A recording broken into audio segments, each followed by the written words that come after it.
Right. Good morning. Good morning. I think we are nice and live now on our Wednesday morning in conversation. And today I'm so excited about today because I get to stray out of Norwich across the border, dog fully vaccinated with passport, etc. into Suffolk, into Carlton Marshes. And this is a project, right? I'm going to give you a bit of background. So one of my other hats that I wear is as Lana Hempsall, member of the Broads Authority, and I have been witnessing this project come about where some wonderful bit of countryside is being reclaimed, all sorted out by Suffolk Wildlife Trust. Is that right? Yep. To create a new nature reserve because wildlife in this part of the world, in the wetlands, is just so extraordinary, so varied. We have more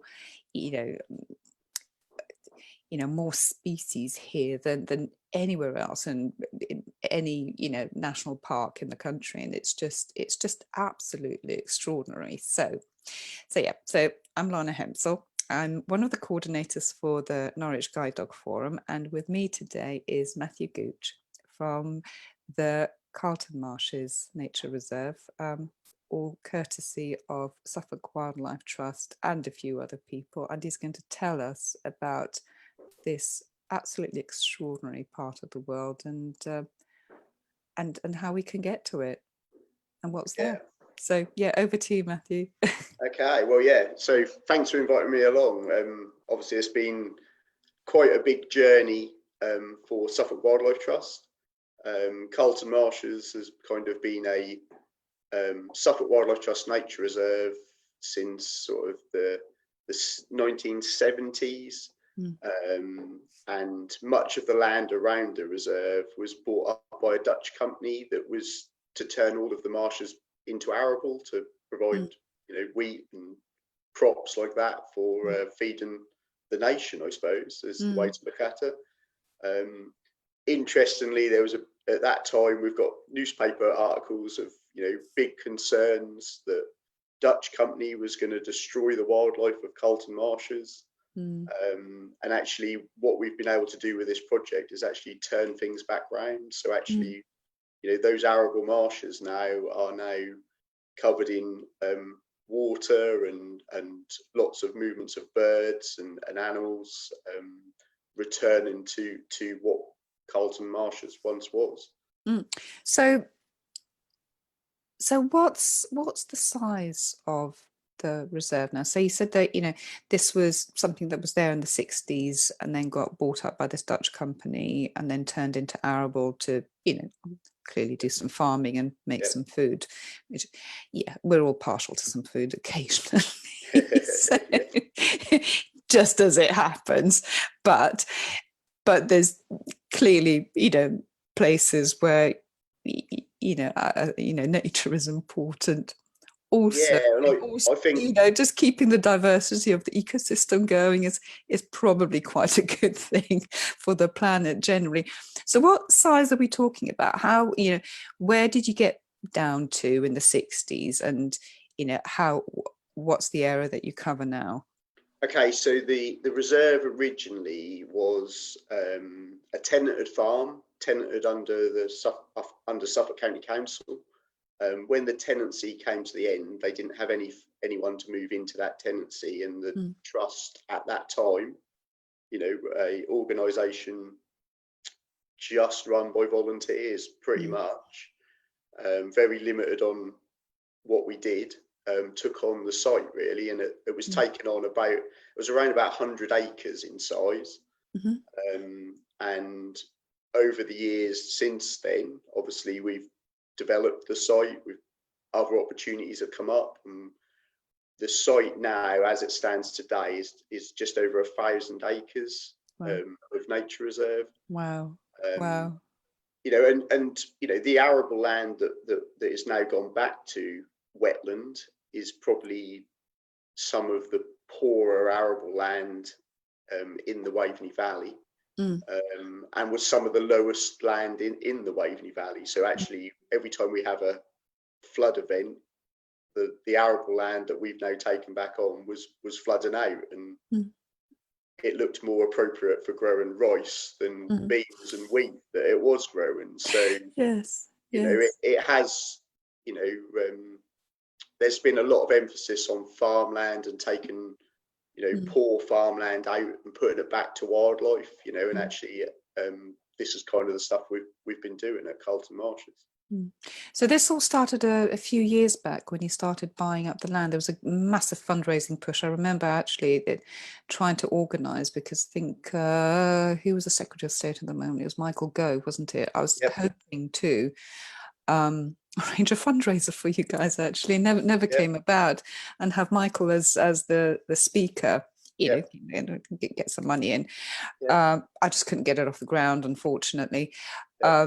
But this started some years ago with actually buying up the land, wasn't it? So yeah. So this all started pre the announcement of Brexit happening, basically. So it feels like a long time ago now, but actually it was about 2016 sort of time. Yeah. And we were actually then success. So this has kind of been a long-term aim for Suffolk Wildlife Trust to buy all this extra land. It's always been one of those, if only we could get that land, this is what we could do.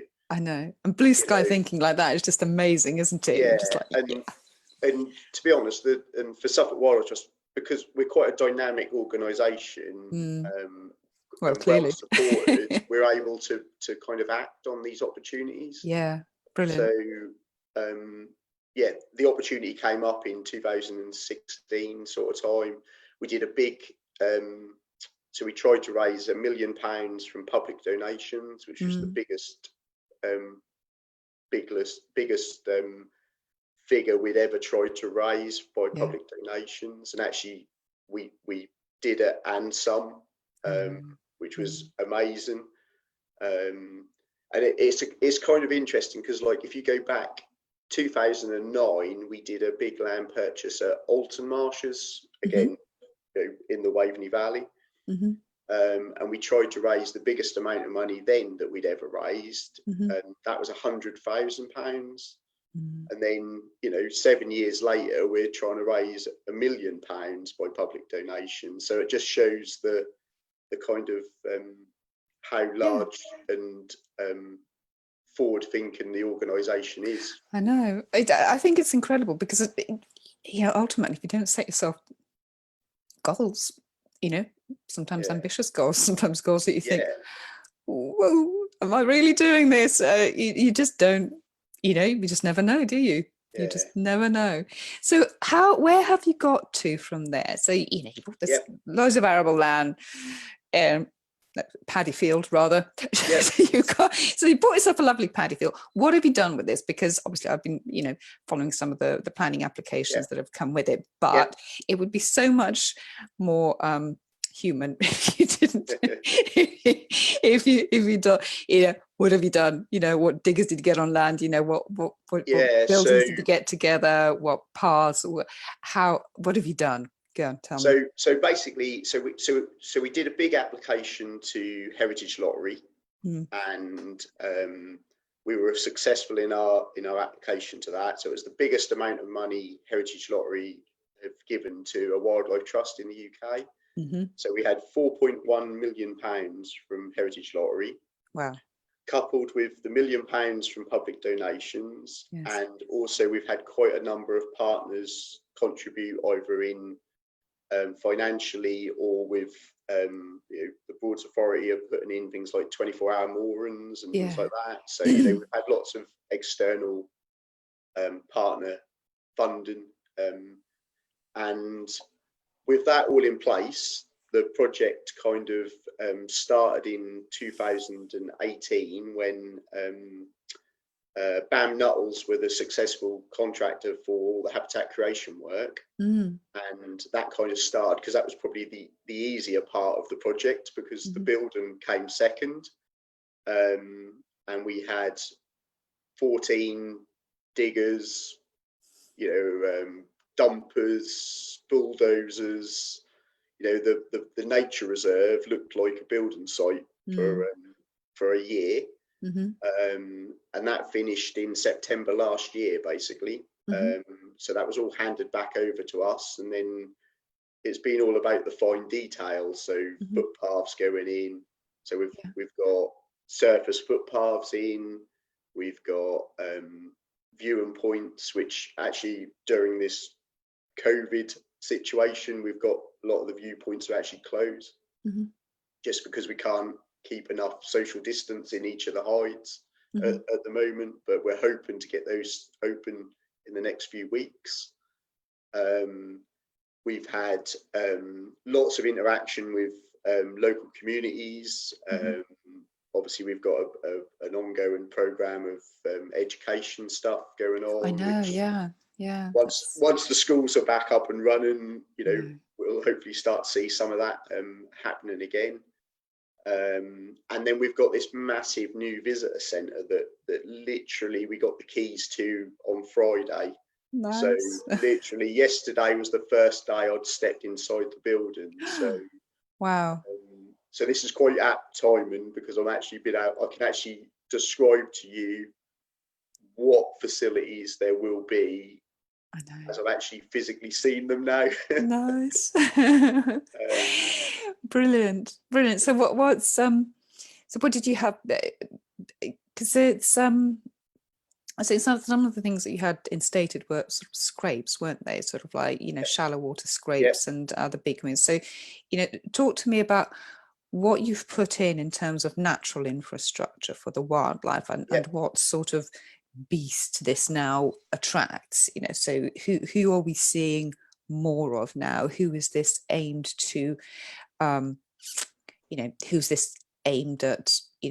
Attracting? Who will be hoping is going to visit and do what? So the habitat creation work was to create some large areas of reed bed aimed at species like bitterns, your marsh harriers, bearded tits, water rails, and also common crane, which is a species that is returning to the Broads. It's actually breeding in parts of the Broads now. We're hoping that we'll attract our own breeding population over the next few years.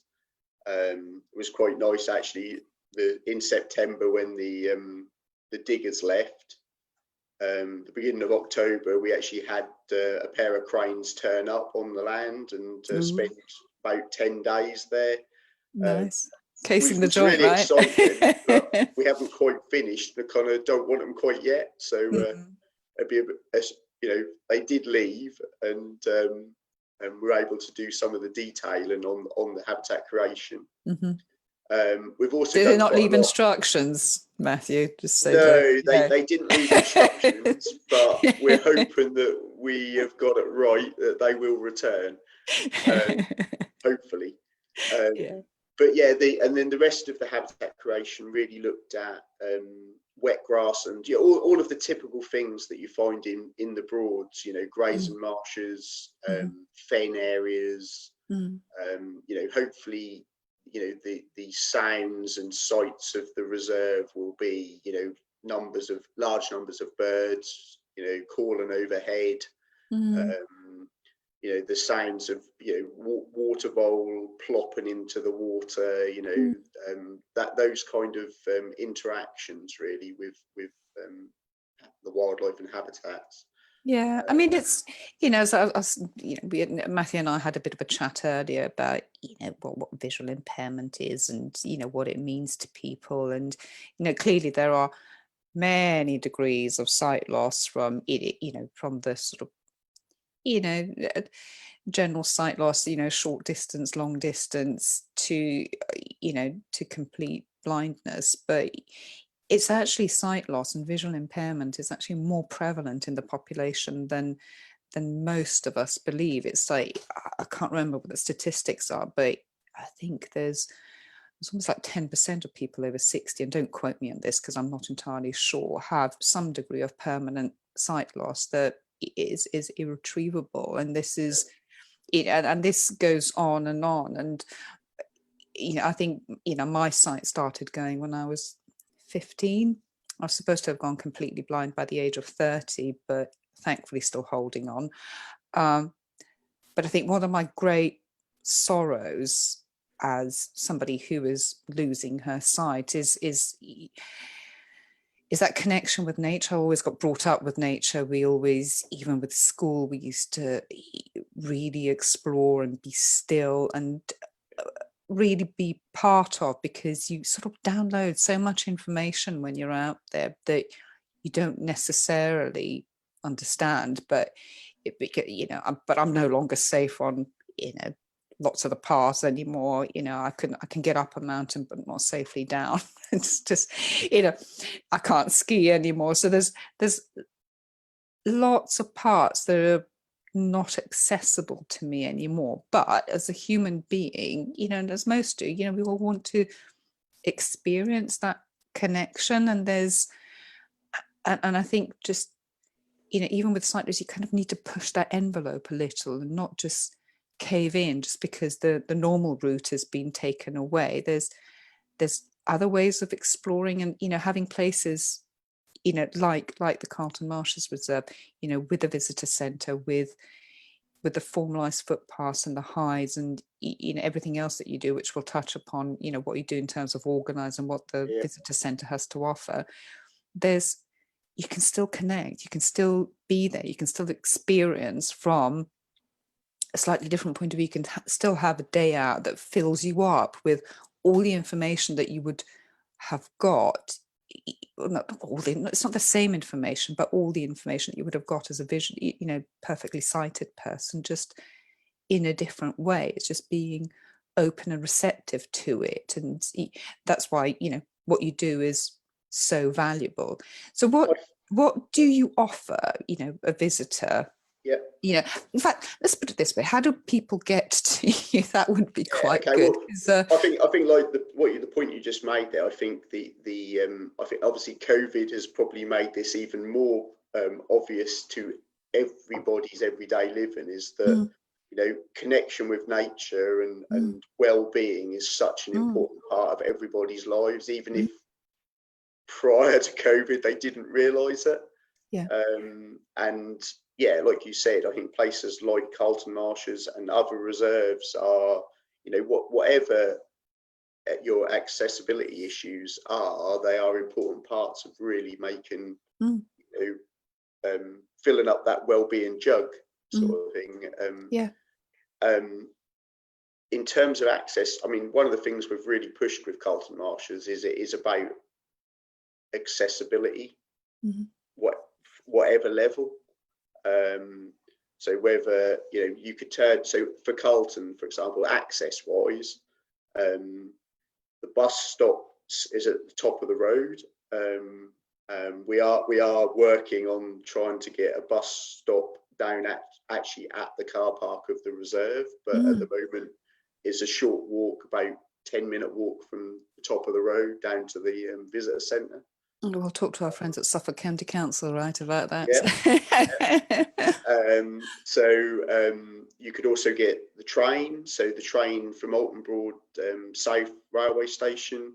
The Wildlife Trust has actually adopted the railway station itself as the gateway, the train station gateway to the reserve. Oh, Alton Broad train station.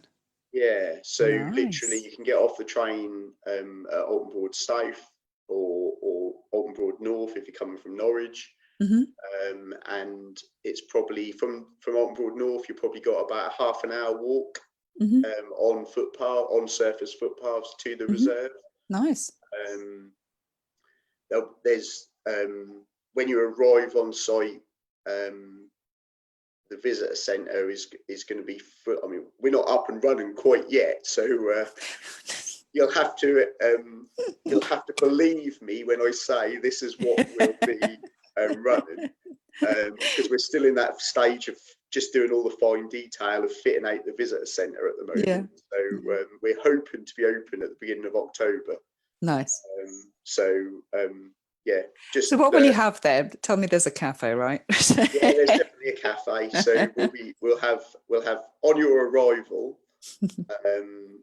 It's a tarmacked car park, so there's tarmacked actual car park spaces. So accessibility wise, it should be fairly straightforward, hopefully. And then you'll come down from the car park, you come down to the visitor centre, where you'll be greeted by a team of welcome volunteers that will be able to point you in a direction, talk to you about the site, whether you're there for a walk, a talk, whatever. They'll be able to give you that kind of information one-to-one. At the centre, there is, before I come to the cafe, there is, more importantly, there is toilets that will be available pretty much all the time. The toilets area is actually quite spacious, and there's we've got a changing places room in the actual toilet area, which has got everything from hoists in if you're a wheelchair user, shower unit. It's got the full works basically. Plenty of room for you to use with a guide dog. Well, yeah, there is that. It's one of the things that you learn is that out and about, you go places with your dog. Yeah. And one of the things I think for Carlton is we've worked really hard on people being able to visit with a dog, whether it's a guide dog or not a guide, or just it is the family pet. Brilliant. And we've really worked hard on people having dogs on leads on the reserve, one from a disturbance point of view, but also from a visitor enjoyment of the site, so like you don't have another dog running up to you. So especially if I know how good guide dogs are, but if someone else's dog is running up and being I think you've heard how good guide dogs they are. You haven't met Zori, so yes. I will introduce you guys one day, and then you can keep telling people how you've heard how good they are and know what you're talking about. So basically, when you arrive on site, then you've got those kind of facilities. You'll have that one-to-one interaction with someone. You'll also, there's a cafe which has got we'll be doing hot food, cold food options, teas, coffee, cake, you name it. And is this a buffet sort of arrangement, or will it be table service? How are you working it? Well, basically, we are working it that there'll be a servery, so you'll actually be served, and you'll have there's inside and outside seating. So we've got quite a spacious layout, so there's plenty of room to get about. You won't have to worry about chairs and tables being in the way. No. And actually, we talked about a neat little detail that you've included as well, which should be really helpful. Go and tell me about that. Yeah, so things like we've used the tables are dark top tables, and actually the plates and things are like white, light coloured, plain plates and bowls and stuff. So hopefully, as you have confirmed, that makes it a lot easier for visually impaired to actually use those kind of things that we take for granted. Being you adapt your life in so many ways. It's just like, in this house we don't do glassware because I'm just too clumsy, and there's only so many times you can pick up shards of glass. I mean, seriously, especially with dogs around, and I've had small children, and so we have just invested in in really beautiful looking picnic wear, which Yeah, is yeah, just dishwashable, and all the rest of it looks like glass but isn't glass. yep, And if I knock something over, which I regularly do, and my children will testify to that, then nobody cries over spilt milk yep, because you don't. yep,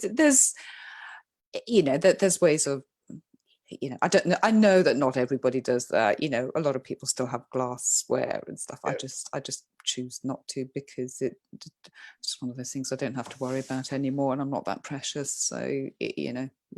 I mean, I think the I think it big does raise thing. eyebrows when you have people round and they say, "Oh, do you want to drink?" And then you get served a glass of wine in a plastic cup. It's like, it looks like a goblet, but they're It's like, fine. "Oh, but." And it's like, oh yeah, yeah, no, I'm my side. There you go. Just drink up. It's the same stuff. I'm not a wine connoisseur. So do you have, right? So do you have, so there's clearly there's 1,000 acres, a lot of it will be wildlife only, and a lot of it will be footpaths. Do you have sort of, I presume there's maps and there's certain circular walks that you can do. Yep, You have guided walks as well and guided tours. How does it yep, work? yep. So basically, going forward, because obviously, again, I said we're not quite open yet. We're still in COVID Um, land. That's all right. yeah, yeah, yeah. So going forward, we've got there'll be trail guides that can be taken, Mhm, which we've got large print and small print trail guides. mhm, We've also got an app on site, so we're running an app that is run through East Suffolk Council as well, mhm. that takes you Oh, round. that would be amazing. That takes Yeah, you out, and then at stop points you get a little it's exactly what somebody. it does. So Oh my God, that's when amazing! you get to Wow. a point on the Yeah. reserve, that it will tell you what is in front of you basically. That's And amazing. things. And enough Wi-Fi in the visitor centre to download the app, I presume? That Yes, it's yes, often the we are case having a where, little bit of an issue with broadband at the moment at but the visitor centre, but that's all to do with installation. So yeah, hopefully, once everything's up and running, that will all be ready to go. yeah. But obviously, there's we're hoping it works smoothly, but there may be some hiccups on the way. But I mean, there's nothing worse like arriving on site. It's like, oh, this app does everything for you, and there's not enough Wi-Fi to even Yeah, download the app, and you just go, yeah, oh, that was handy. yeah, yeah. So But so anyway, hopefully yeah, this is all in place. good. There'll also be everywhere on the reserve where there's a viewing point or like a hide or a structure, Mm, we're going to have a team of guides in hides is probably the best way to describe them. So there'll actually be someone there to who'll be able to describe everything that is out in front of you. So oh, nice. whether you're needing the descriptions of maybe the birds that you can hear, or even if you're normally sighted and you need to be explained what actually that black and white thing is in front of you that's a lapwing, there'll Well, be it's someone there yeah, and it's not just to. that; it's human interaction, Matthew. It's Yes, yeah, it's it's it's lovely. It yeah, really is. There's nothing better than somebody explaining their passion to you. I mean, there yeah, really is nothing better. yeah, There's nothing more wonderful to see than somebody who's purely, clearly ignited by what yeah. they're talking about. And so, yeah, no, it's amazing. I think Yeah. one of the other important things, which is a real minor, but was quite a when we did a lot of questionnaires and asking people what they would like to see at Carlton Marshes, Mm. and it was really interesting because everybody, well, 90% of people said that they wanted toilets and a cafe. Um, there were very few people that said they wanted really top class habitat creation. It was all about the Well, cafe, the toilets, well, I and think the cranes would disagree, but they're clearly up for really top habitat, creation yeah, for themselves and their new family. So, yeah. it's But one of the big things that people picked was places to sit, because at yeah, Carlton Marshes yeah. up to now you walk around and there aren't, unless you sit at your bottom on the grass, there aren't many places to just perch your bum and let the wildlife interact around you. So our plans going forward will be that there will be seating everywhere on the reserve. Now, some of the seating will be, like little perch places where you can literally just take the weight off your legs and sit there and really take in the sounds, the smells, and everything going on around you. So that's been one of the big things that will be going in over the next few months, will be that there'll be loads of places that you can do that. Well, I mean, look at it this way. It could be a bit of a, revenue stream for you in a way. People could sponsor, a bit of bench here and, definitely, on a, time. So, that's so, well, yeah. I mean, sitting on the grass is all really lovely. Getting up again, perhaps exactly. not so. Just, And I think there's that real connection then for the site with, I mean, I know you had James Knights on here. Yes, I was going to come on to that shortly. So how you connect to the wider community so I was going to around. say that is kind of, the site you can arrive at Carlton Marshes Nature Reserve, and you can wander through the site on, I think there's just over 3 kilometres of surface footpath. We are looking at trying to connect the surface footpath right up across to the Waveney River Centre crossing.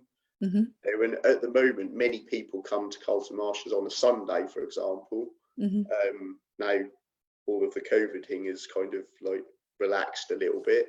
And they walk through the reserve, go and use the Waveney River Centre for a Sunday lunch, and then come back across on the ferry. So there's been that real connection. The Wildlife Trusts had this big landscape project talking about, like the RSPB, they talk about Futurescapes, which has now moved on to a new project. But our Living Landscapes project with the Wildlife Trusts is about how it's not just looking at our reserves as in isolation.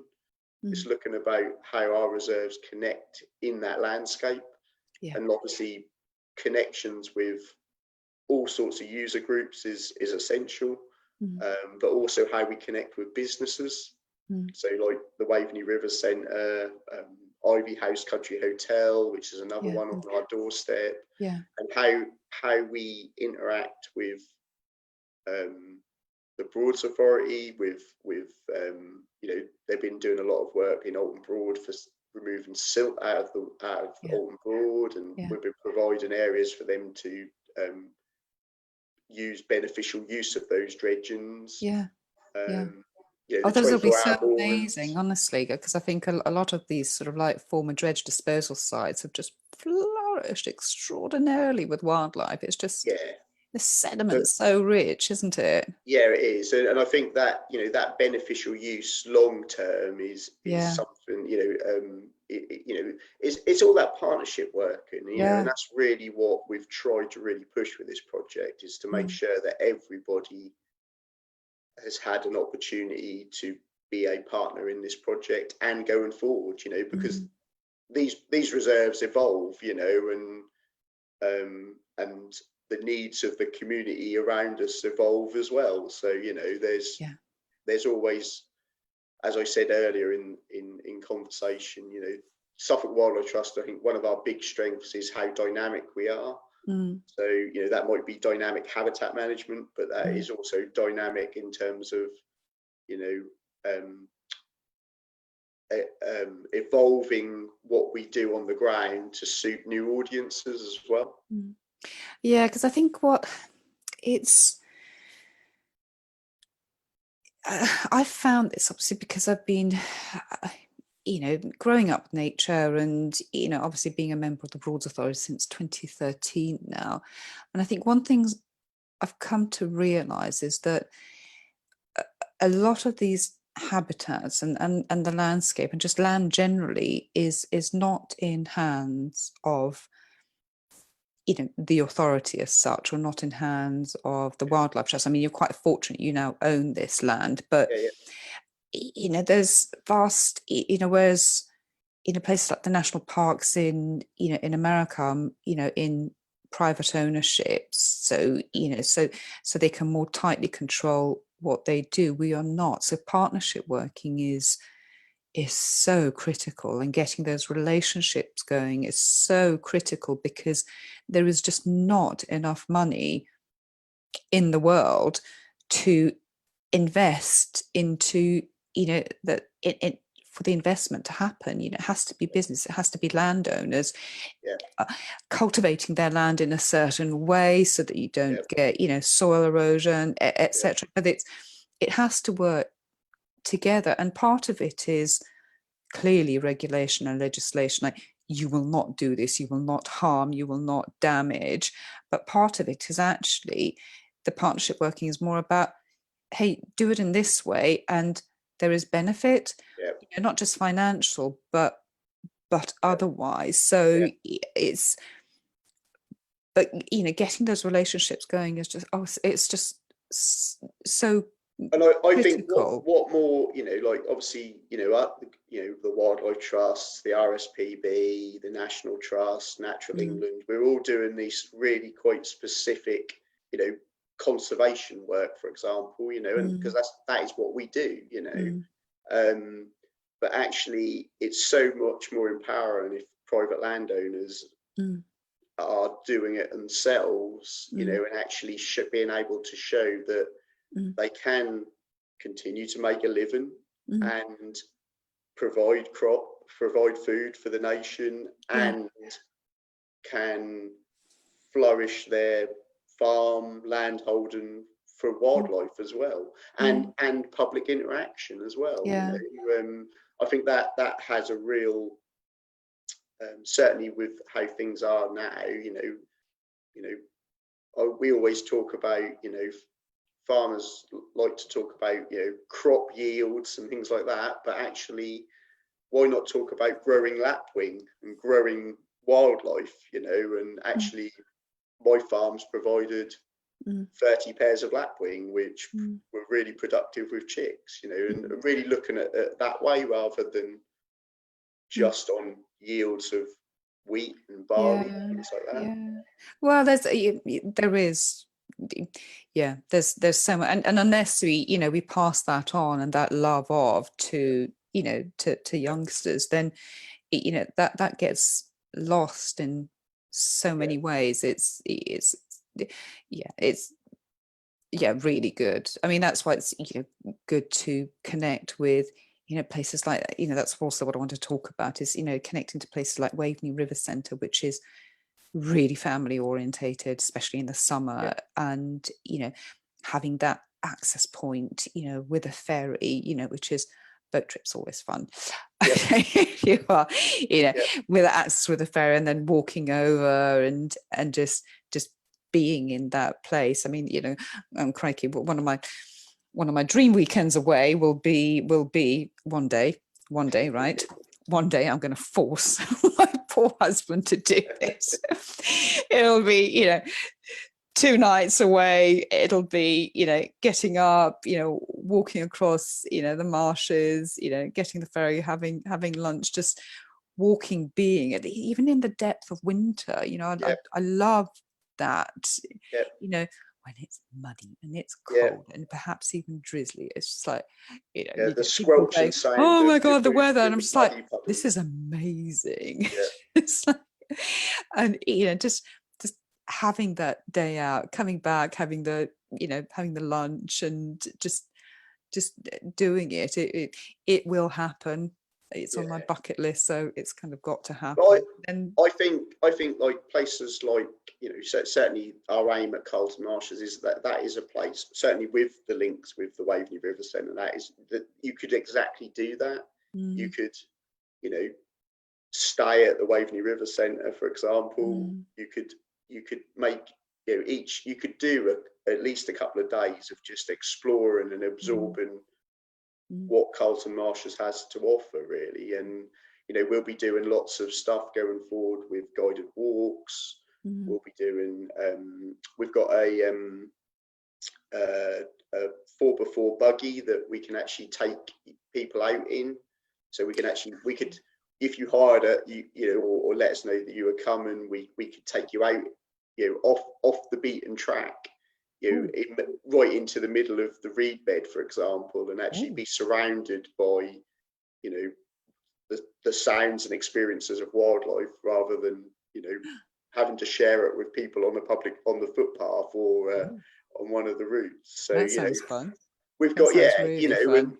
and which is a completely different experience, and we're really trying to look at how we can engage all audiences, really, because there's lots of people, certainly in Lowestoft, for example, that have lived in Lowestoft all their lives and never visited Carlton Marshes. Yeah, I mean, tell you what, I mean, that's one of the things that we identified in one of our surveys at the Broads Authority. Sorry, Norwich Guide Dog Forum, I'm just kind of wearing both hats at the moment, is the fact that, especially in these urban areas of, inner city Norwich, inner city Yarmouth, inner city Lowestoft, even though the Broads is on their doorstep, there's never been, wouldn't know what's there. And it's I think that's been one of our drivers over the last few years, is to draw that audience in. It's to appreciate, and I think that's also where I see the added value. It's like, yes, you speak to schools and all the rest of it, but actually having that connection with the Waveney River Centre, and perhaps, I don't know if there's anything else going on at Alton that I don't know about, but when youngsters come to visit with their families as well, it's so you're on holiday with your family, and rather than do whatever you're doing on site, actually come out with your mum and dad or your grandparents or whoever it is that you're on holiday with. That again brings a completely different dimension to the experience, and it's just something you carry along with you throughout your life. So So one of the big things on that we're looking to do. So at the up to present, we've always been a bit like, we run events and like, you can come dike dipping or mini beast hunting or do those kind of things. But actually, what we're looking at with the news centre and the facilities we'll have is that if you turned up with your family, you could go dike dipping on a organised event. Like if, I don't know, this is probably a really bad way to compare it, but if you go to the zoo, the lions are fed at 10 o'clock, the giraffes are fed at 1 o'clock. That every day at Carlton Marshes at 11 o'clock or 10 o'clock, whatever it is, you'll actually be able to go dike dipping. Now, you don't have to be a kid to go dike dipping. I mean, the parents are normally the ones that are the most excited about what the kids are pulling out in the nets. The kids are just worried about putting the nets in and seeing what they can get out, whereas the parents are the ones looking at the detail and all of that. So it is about having that real more flexible, interactive approach to all of those kind of activities that we do really well up to now, but getting people involved more. You don't have to book on an event that's once a week. You can turn up Monday to Sunday and do something and have a wildlife experience. So you just reminded me saying, I've got to go. I think one of the zoos we visited when the children were really quite little, it was forget the feeding time, forget everything else. We at one point, I think one of the lionesses went for a poo, and that's what my children will, and myself will always remember.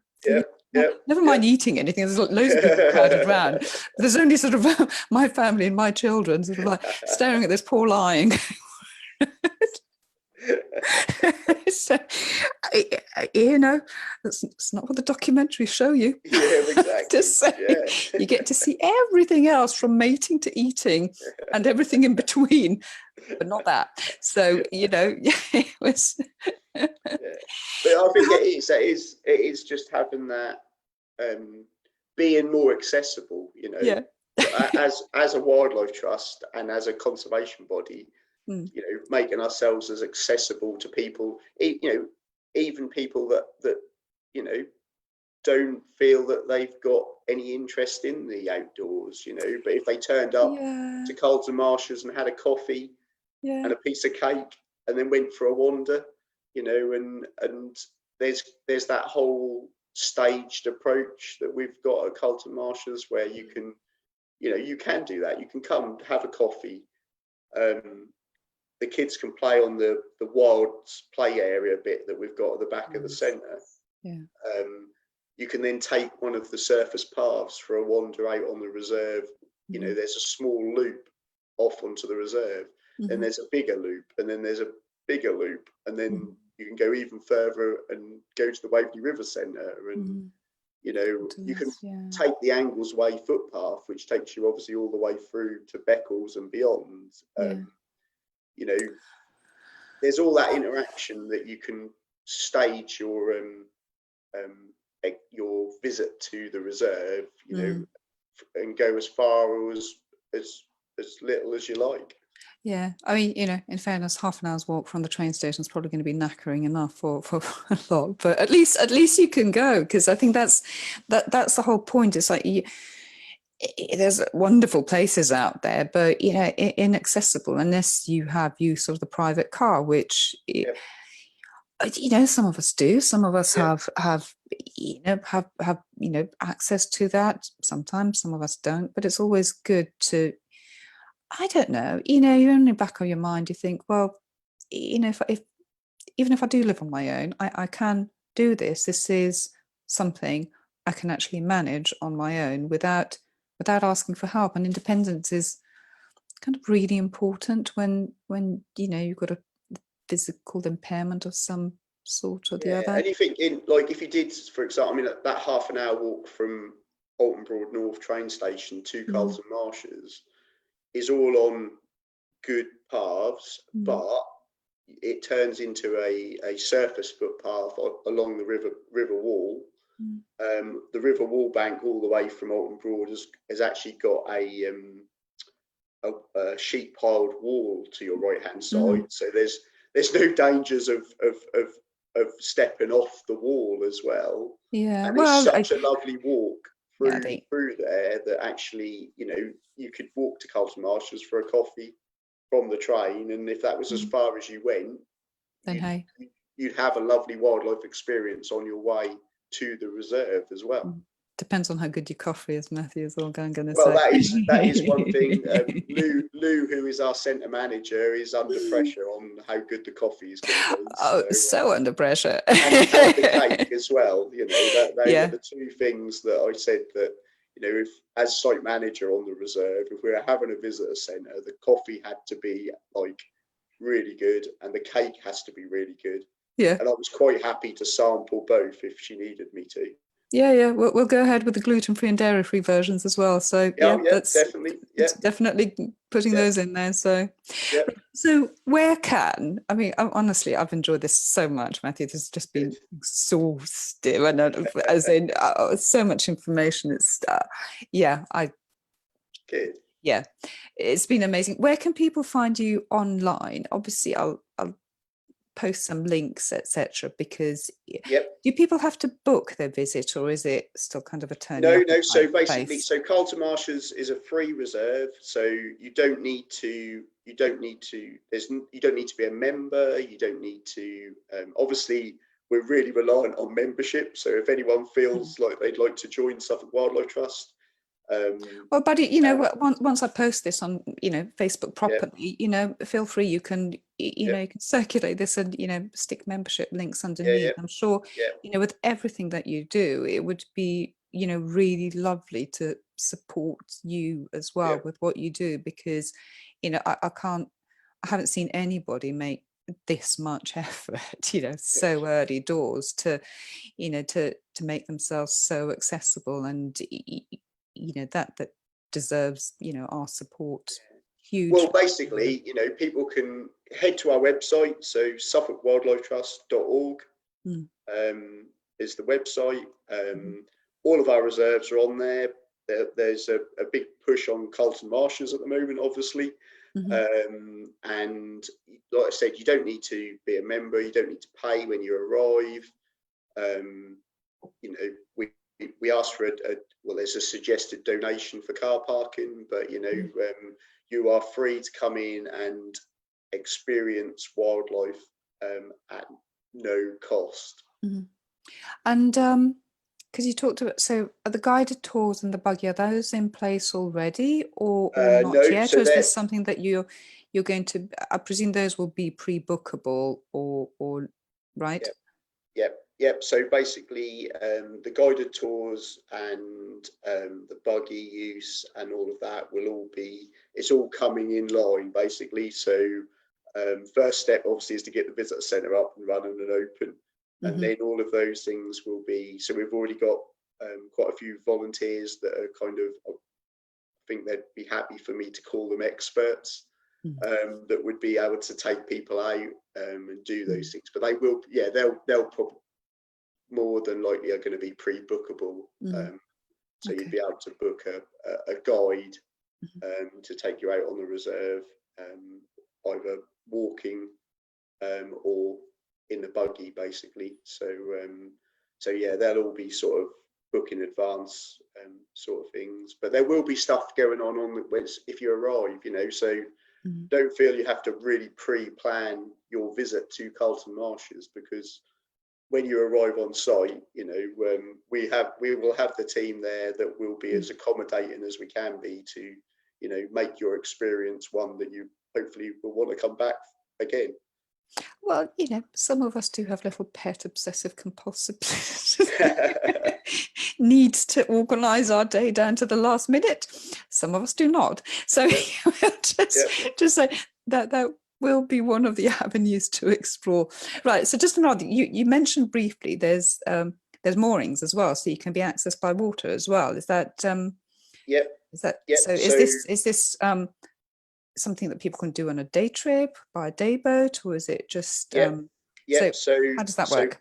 so basically, the Broads Authority are putting in a 24-hour mooring pontoon, Mm-hmm. which will mean that from the river, well, from the Alton Dyke actually, so the Mm-hmm. join from the Alton Broad to the River Waveney, day boaters could get out there. There will be a viewing point at that mooring as well, so Mm-hmm. you could get out of the boat and just sit in the viewer point and actually watch the wildlife and experience that.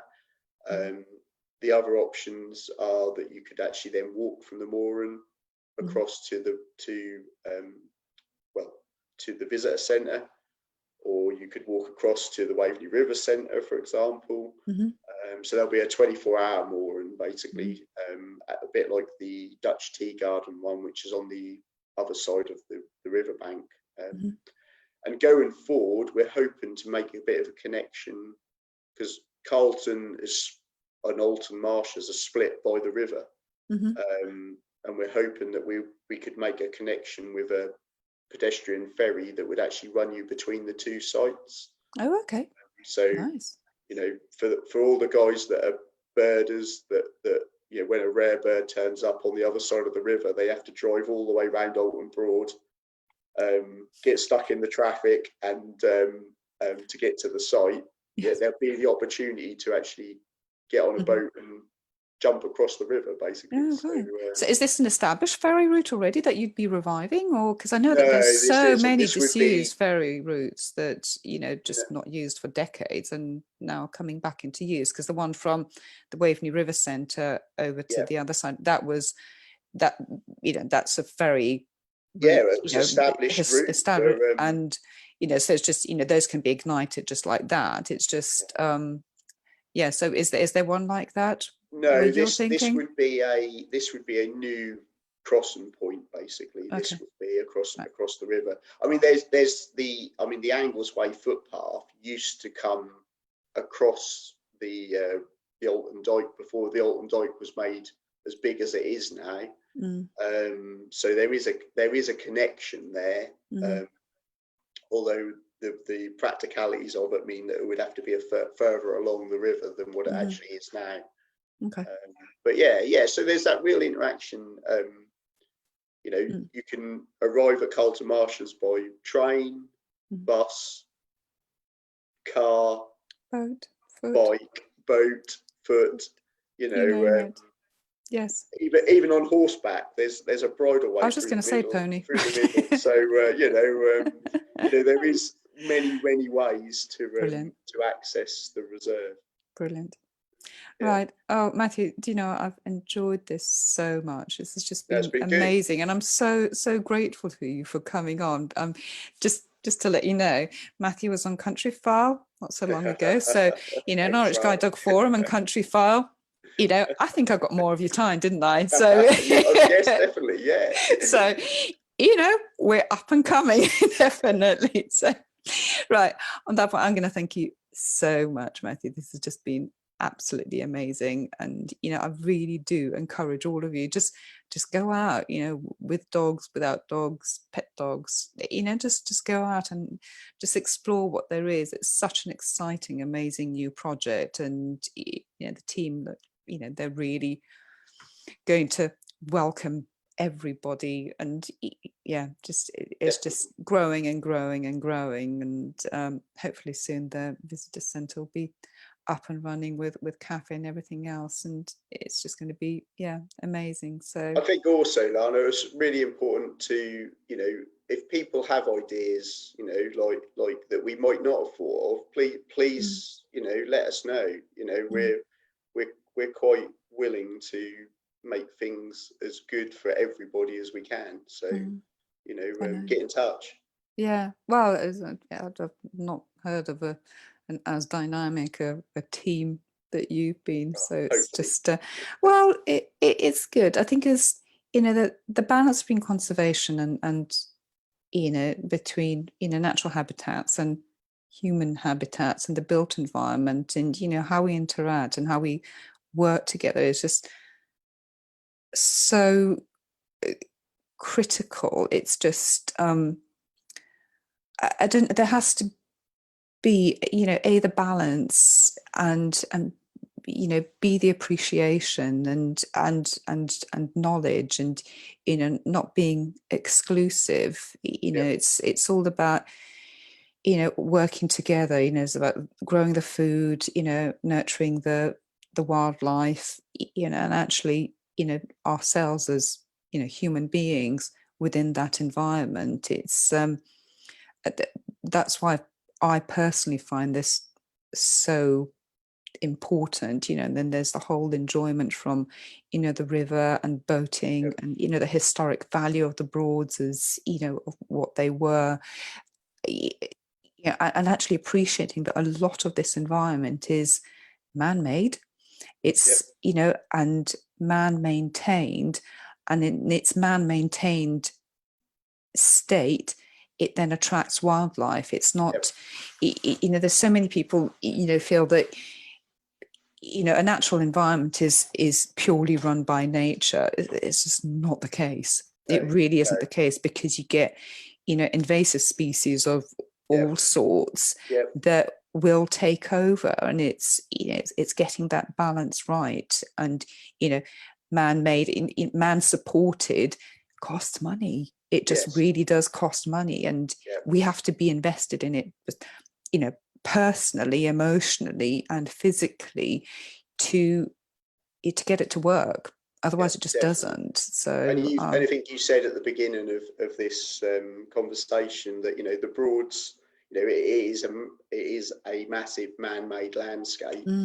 But look, we've got 30% of the rarest species in the UK are all found in the Broads. And that's because of the man influence on this area, and that has to continue to keep those species here, because many of which aren't found outside of the Broads. No, and it's that balance between man influence and man created and man maintain, and the pollution that it brings in terms of light and chemicals and and presence.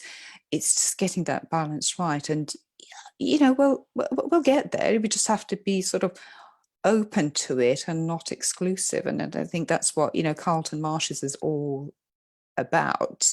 It's that, investment into it, that, into these habitats that, hopefully will endure, generations to come yet, and, will leave us with, planet we can actually live in. So rather than perhaps not. So, right.